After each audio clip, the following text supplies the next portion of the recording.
Ayun, mapagpalang araw kung mga kaibigan. Ayan, nandito ako sa kusina ko. Wala ako doon sa aking kulungan kasi share ko lang sa inyo guys. Nagsalang kasi ako ng itlog ng ating Gilmore na pares niya yung abuhin.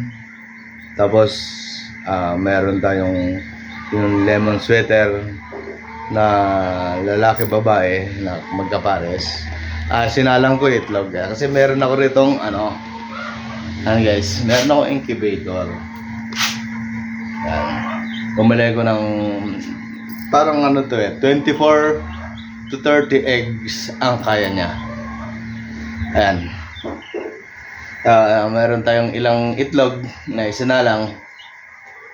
Ayan, antayin natin. Siguro 21 days naman to. Antayin natin ng 21 days para naman kahit paano magkaroon tayo ng mga bagong palahi. Bagong sisiw natin pararamihin sa ating kulungan. Sa ating kulungang maliit lang naman yung kulungan natin, pero ating libangan. Ayan. Andiyan yung mga itlog. Yung namang incubator natin na iniiwanan naman natin to araw-araw. Ngayon? Siya, fully automatic na yan. Tested ko na rin kasi nakapagpapisa na rin ako dito ng mga sisiw. Antayin ko na lang dito yung yung mga bago nating magiging sisiw dahil ito nagbagong salong tayo na andito is 19 piraso. Ayan, 19 piraso yan, 19.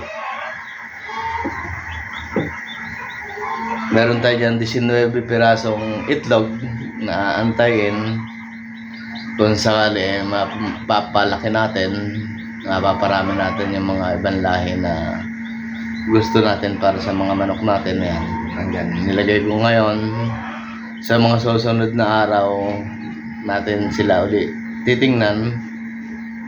Ayan, yun lang guys. Lang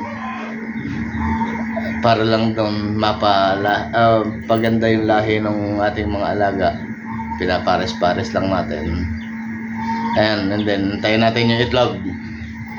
Yun lang guys. At thank you at mamaya papakain din ako ng ating mga alaga. Ayan, tayo na lang natin yung nandun sa incubator natin. Thank you.